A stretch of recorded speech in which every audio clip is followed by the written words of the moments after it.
এখন বিকেল হয়ে গেছে, এটা হচ্ছে পার্ট 2টা করছি আমি।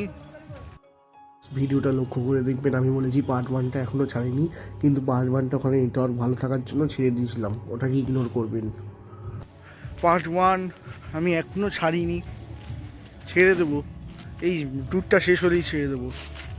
এখন এখানে নেট একদম ভালো না, ট্যুরটা শেষ হলে তখন পার্ট 2টা ছেড়ে দেবো। রাইট, ভ্যানে উঠে আমরা যেমন এখন কোথায় কোথায় যাব, দাদুর কাছ থেকে শুনে নেওয়া যাক। হয়ে গেছি, কোথায় যাচ্ছি বলে যাও। আমাকে বলে দেন কোথায়? খয়রাবেড়া ড্যাম আর মুখোশ গ্রাম চড়িদার। খয়রাবেড়া ড্যাম আর মুখোশ গ্রাম চড়িদার। মুখোশ গ্রাম চড়িদার। তো আমরা গাইস যাচ্ছি, যাওয়া যাক। গাইস ড্যামে পৌঁছে গেছি আমরা।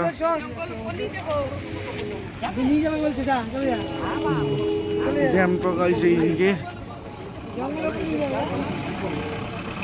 এইদিকে ড্যাম রয়েছে, ভালো করে দেখাতে পারছি না, পরে দেখাচ্ছি ভালো করে।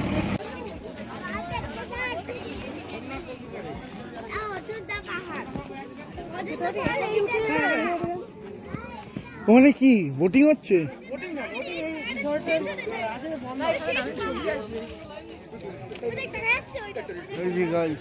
ড্যামটা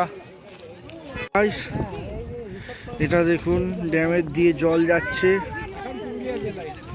এখানটা চারিদিক পুরো পাহাড় ঘেরা, পুরো পাহাড়, চারিদিকে পাহাড়। এই জায়গাটা খুবই সুন্দর লাগলো আমার গাইস।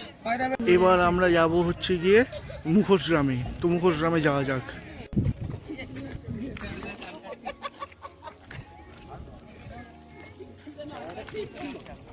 আমরা চলে এসেছি চড়িদা মুখোশ গ্রামে।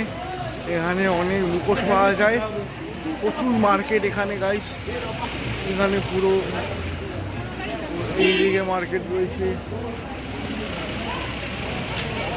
ওইদিকে মার্কেট, এইদিকে আরো মার্কেট, মার্কেটে ভর্তি এই মুখোশের মার্কেট। কিছু দেখানোর কিছু নেই এখানে, মুখোশ পাওয়া যায় সব।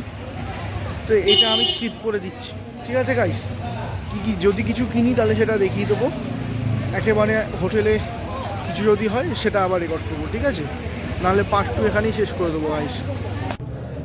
চড়িদাতে গিয়ে কয়েকটা মুখোশ আমি কিনলাম, এই যে দেখতে পাচ্ছেন চারিদিকে পুরো মুখোশে ভর্তি, কত মুখোশ, ভরে ভরে মুখোশ চারিদিকে, মানে মুখোশের প্রপার জায়গা। ওই